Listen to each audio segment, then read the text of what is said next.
Okay, this is a video response for K.E. Robinson II. He wants to know, I guess he wants to explain to his friend how manual valve body works. I have an elements in use chart, that's what they call it. And basically what this does is it breaks down, these are your gear ranges, these are the clutches that are inside the transmission, these are the bands. Okay? And on the left column, I can slide it down, on the left column is where you have the gear selector. Now bear with me with the pen because I'm looking through the viewfinder and it's kind of weird. Okay, so now if you start this car up and you put it in drive low, that means drive. That doesn't mean you have it in low, that means it's in drive and it's going to start off in first gear. The one-way clutch, which is hooked to the case, is on. Okay, the forward clutch is on, and that's it. Okay, when you shift this car into second gear, or when it shifts into second gear, the only thing that changes is the front or intermediate band comes on. Second gear band, people have different names for it. Okay, the one-way clutch is no longer running because the actual component that's being pushed on is no longer spinning in reverse. So it says that it's not on, but it'll only go on if that shaft turns or tries to turn in reverse. Okay, whoops, it just slid. Then when this thing shifts into high, that front band will come off, okay, and the front clutch will come on. If you notice, the forward clutch always stays on. Now a lot of this stuff is important if you want to diagnose what's wrong with your transmission. If you notice, the low and reverse band never came on. Okay, that's all three gears. So when I shift from first to second, basically all I'm doing is putting on the forward band. That's all I'm doing. Because this is going to turn off all by itself because the shaft wants to go in the other direction. Then when I shift into third, I have to release this and apply that. Okay? That's why in these transmissions, second gear hits hard, third gear hits a little softer.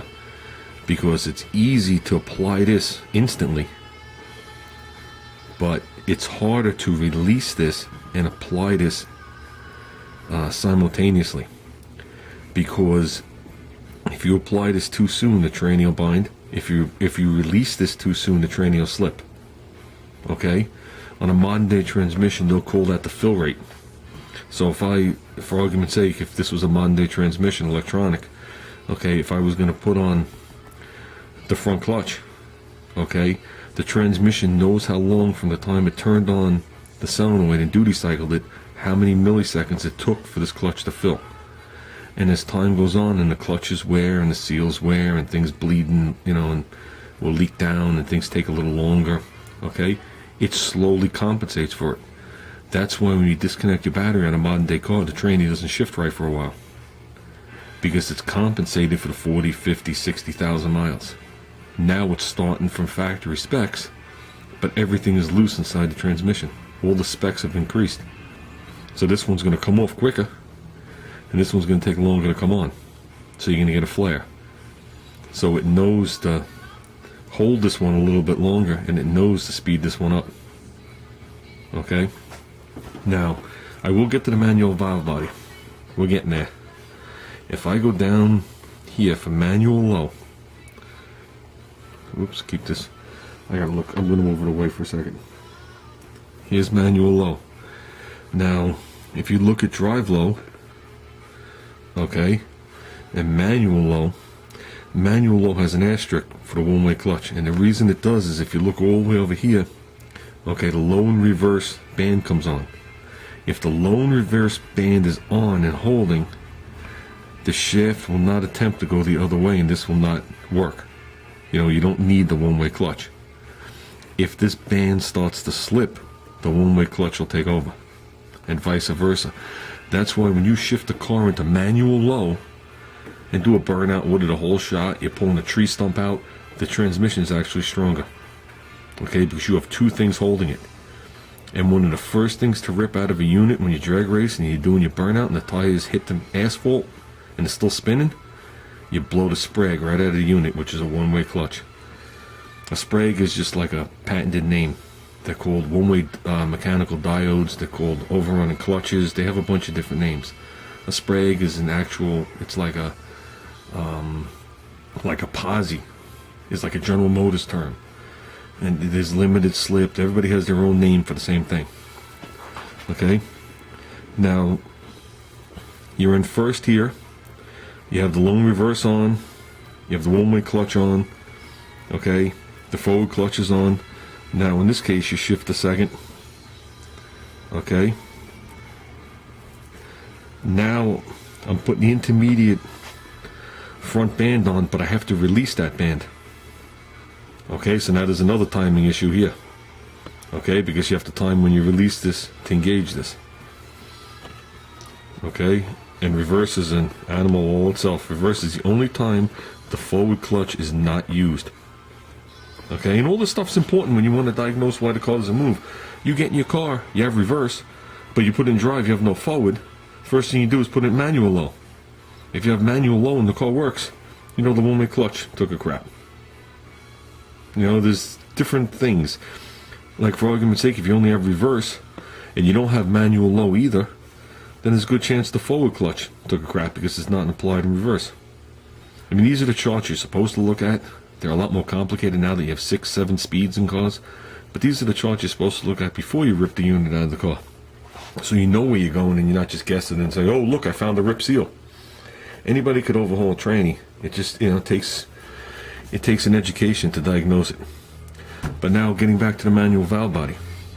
Okay, with a manual valve body, okay, you're controlling the shifts and you're controlling the, you're controlling applying the devices and releasing the devices. Okay, the devices will apply hydraulically and they'll release through some kind of spring mechanism.